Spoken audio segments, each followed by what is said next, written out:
This thing has changed my life. I came from being an ex-gang member and facing 16 to life to God letting me free after serving only 10 months. Because of this, and I've been here, it's been transforming, allowing me to understand who God has called me to be, and now I'm able to change and shape the lives of other men. So it's definitely a blessing. My name is Ron Osborne, and I'm here to tell you about men's greatness within. I am flat out excited about this breakfast. I've been going for probably about 8 months or so, but I bought my son. We came here and found more than we expected. The teaching's in depth. The books have great variety. I love the way Andre teaches. The level of humility with the leaders here, as well as just everybody else, is amazing. But what I really like is what happens after men's greatness within breakfast, where the guys get together and we begin to talk about the things that matter most to people who care, which is ourselves. So I'm excited to be here. I welcome any man that's worth his salt, willing to take the next level in his life. You need to be at this place. My name is Brian Boll. I've been coming to the men's breakfast now. We're just about 2 years solid. And it's made a huge difference in my life, and it's just been a blessing. It's a place where you can reach out, you can have other guys that you can befriend and have accountability with each other and just share each other's hearts. And this has actually changed my life. I cannot imagine not coming here every week now. Just the camaraderie I've built with the guys here, the changes it's brought in my home, and the changes that I see that it's still going to be bringing in my home and my marriage and with my children is amazing. Men need to learn how to be men, and this world will be a better changed place if men will learn truly how to be men. I think what it's done for me with my life is that with my marriage, it's really grounded me, helped me to realize we're not alone. And when you especially see these guys here, as each one of us goes through different situations in our lives, it's nice to know that there's somebody there we can pray with and we can meet with and be friends with. I've been coming to men's breakfast now for about 8 months. The thing I love about the men's breakfast is there's no agenda except for fellowship and guys getting together and growing. I host TV shows. I have a show on Lifetime right now called Coming Home, and I always pride myself in going out of my way to shake someone's hand, give somebody a hug, get to know them. And, I don't want to be the total wave guy, like, oh, hey, how you doing? And then walk away. I really want to know, how are you doing? How are you doing? And I always pride myself on doing that. And I found out the other day that one of our editors on the show, I didn't know this, but he was going through a divorce and in a terrible custody battle. And as he was editing our show today together, he's seeing a bunch of different families get reunited with their kids. And it depressed him so bad that he went home and he hung himself. And I didn't know the guy too well, but I knew him enough because I shook his hand and I met him. And for a guy who prides himself on getting to know people, so for me to find out that guy did that, it bothered me a lot because I feel like I missed an opportunity. Got so busy in my day, it was just, I was busy. And I know all of us get busy, but there's so many opportunities every single day with every single person you come in contact with. At every single moment, God has a purpose for you. So for me to miss that opportunity, I lost. I missed it, and it's bothered me. And now I'm walking with more of an awareness. I'm constantly looking for people to touch and people to talk to and people to, just to ask how you're doing. And that's completely changed my perspective. Hi, I'm Jim Belisara, President and Founder of Successful Thinkers. I'm sitting here with my good buddy Andre Walton, who started a program called Men's Greatness Within about 3 years ago. And I got to tell you, there was a dream that I had about bringing together a men's program within Successful Thinkers. And here's a buddy of mine who's been doing it for a little over 3 years, has passion and desire to really help men overcome and become great leaders and mentors, fathers, husbands.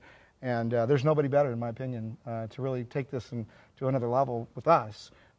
And I'm just excited to be able to sit here with you. Well, first of all, Jim, I just want to say I'm humbled to be a part of this thing, and I'm fortunate that the fact that I get to be able to be a part of it. But the thing that I think that qualifies me is the fact that, in 29 years of being married, I've been through a lot. But the simple fact of the matter is, as far as business goes, when I found out that, when you can help men be better fathers and better husbands, then they can be better leaders and better mentors. And so when I started tapping into that, man, that's my passion. That's what I love to do in life. And I know that a lot of men, they want to be able to look up to a mentor that has created wealth in their life, financial wealth. And of course, you've done that. You've made 7 figures. But, you never let that go to your head. You've always been about people, and you've always ran with the philosophy that I believe in, and that is that people come first. That's right. And I've watched it. You live it. It's been your life. In fact, you were actually doing a ministry in your younger days, because you're a professional skateboarder, by the way. Mm-hmm. And so, was it 8 years you were on the road that yes. you were ministering to the younger yes. generation? Yes, I was doing anti-drug shows at junior high and high schools, and I was speaking at churches on the weekends. And it always just seemed to, they would put me up with whatever family was having a certain problem, and I would go in there and do the skateboard shows and stay with that family, and end up praying and getting to know that family on a personal level, and I just had the time of my life. So when I actually started the venture of my carpet cleaning business, as you know, gosh, I just felt like I was a fish out of water. So the simple fact of the matter is I've been doing this men's breakfast now for almost 3 years. And then this is my passion. This is what I love doing. And this is important because, a lot of times people get confused. They see someone who's successful in some sort of a business, and they think there's another motive for what you're doing. And, this man walks the walk. He talks the talk. He does what he says he's doing. Today I got to experience the men's breakfast that he has that you've been doing for 3 years. And I met some of the guys who've been there 2.5 years, and I guess there's guys who've been there as long as you started, 3 yes, years ago, yep, 3+ yep. years ago. And they just love it. They love the idea that, it's helped them to become better men, Yeah, well, I'm not the leader of that group. I'm just the leader in that group, my main goal is to raise up leaders in the community. And then another thing that I totally understand and recognize, the fact that as far as true wealth is relational first. And when you can build solid, good relationships, and it's funny, we just got to going through a whole course of confidants, constituents, and comrades, what the distinction between the three are. And I really feel that I have some confidants in that group. And man, I love building relationships, but it's relational and emotional. And emotional success is, I believe, it's to be said that it's 25 times stronger than financial success. So it's relational, emotional, spiritual, and you got to feed that spirit, man, with something, because he's going to feed off something. So relational, emotional, spiritual, physical, you got to work out. And the thing I've learned, man, is as far as me working out, what it does is it releases endorphins and actually makes you in a better mood. And it just seems to me, Jim, when you're doing what you're most passionate about, it seems like just the finances will find you. I look at you as a package. You're a great husband. You're a great mentor. You're a great leader. You're a great businessman. And yet you've experienced failures in all those departments, haven't you? Whew, man, I tell you, here's the thing. I share these things with all my guys too. I know you do. I wear my heart on my sleeve, and I want my guys to know. It was just a couple of years ago. I coming up on my 26th year of being married, and for some reason I was just, it seemed like when I said black, she said white. And it just seemed like we started butting heads, and I went through a period of about 3 months, and I was sharing this with my guys and stuff in there. But you know what it was, Jim? It was the fact that I came home one day, and I really felt in my heart that I needed to humble myself before her. And when I did that, my marriage has never been the same.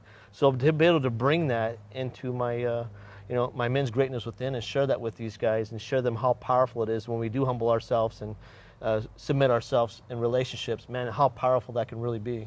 When I had a chance to listen to the different men that were speaking today, and they were talking about how to change their life in their home, change their life in their business. They developed the courage to become better businessmen, and they developed the courage to be better leaders in their community. Wow. Yeah. I mean, you're hitting it all. And real quickly here, Andre, what do you see with the relationship that you're bringing into Successful Thinkers with the men's greatness within? What do I see? Well, I think number one, I think that if men can just kind of stop back and kind of pull back from business and everything else and just realize what is their greatest asset. Their greatest asset, number one, is their wife, and then the greatest asset is their family. And I think that, again, going back to relational, emotional, spiritual, physical, and then finances, a lot of people are looking at finances first. But when they look at their relationships, I think that the state of the economy, sort of say, is right now, is the way everything's kind of going right now, Jim. I think that, I think there's a lesson to be learned out of that. The people that are staying stable are the people who have firm, solid relationships. And so in business, that's what I've seen that actually that builds true wealth. And so I think that just be able to, to be able to share that message and to bring it into, I know that you guys are already kind of teaching it already, more or less in Successful Thinkers. But I'm excited. I'm excited about meeting with these guys. I'm excited about sharing my story. I'm excited about hearing their stories and just meeting more men and just being able to come any way I can serve as far as Successful Thinkers. That's what I'm here to do. Well, you said the key word, serve, and I really believe that Successful Thinkers' foundation is serving. And I wanted to expand a little bit more. With Men's Greatness Within, it's not just going to be you coming out and blessing us, but you're going to teach us how to bless other men around the country and around the globe. So you're putting together a program that basically emulates what you've already been doing for the last 3 years, so that you can have leaders, literally, and I'm not kidding when I say this, around the globe. Yes. How does that make you feel? Whew. Well, I feel really, really blessed, and for right now, for me, gosh, this is I think probably right now, I think this is at this particular time, I've never read so many books in my life. I've never studied so hard, but at the same time, I've never had so much excitement in my whole entire life. As you know, I turned my first computer on 3 years ago. I didn't read. I didn't even know how to turn a computer on. But yet now I find myself making up for lost time and the excitement behind that. And just the fact that whatever I know that I read and whatever I research on and whatever I'm finding out that I can actually pour into myself and then literally pour into others and empower them and then watch them rise up to be leaders and mentors. I think that's I think that as far as mentoring, I think what worked in business 3 and 4 years ago is not going to work now. Men need mentors. They need that. And they need a mentorship, and they need to be taught. I mean, I think that's what's so exciting about Successful Thinkers is we're going to be able to equip men with the tools to go out and help them be leaders. One thing I've always noticed about you, Jim, that's so fantastic, every time I've got around you, is you're able to pull things out of me that I never even knew I had. So as you show me those things, and if I'm reading and learning as much as I am right now, and equipped and going out and doing that, we're going to be able to do the same thing with all these guys that are out there. Oh, that's going to be so exciting, man. We're going to wrap this up here, but directly and then indirectly, I believe that you're going to have such a major impact on so many men around this world. And I do want to say this, that we're going to teach you how to invite other men to come, and even if they're not a part of Successful Thinkers, at least they're going to find out about Men's Greatness Within. But we also want the women to know about this thing, because there's a lot of women that want their men to be the man that they know that they could be, and maybe they don't know how to be that cheerleader for them, or they don't know how to encourage them to get there. But we know that if we can encourage them to go to learn about this program. Yes. And just sit in, because I met three men today that were first timers at your event, and they're coming back, man. They're fired up, and they were moved. They were moved. Thanks for being a part of this. Hey, thank you, Jim. I'm blessed, man. Thank you very much.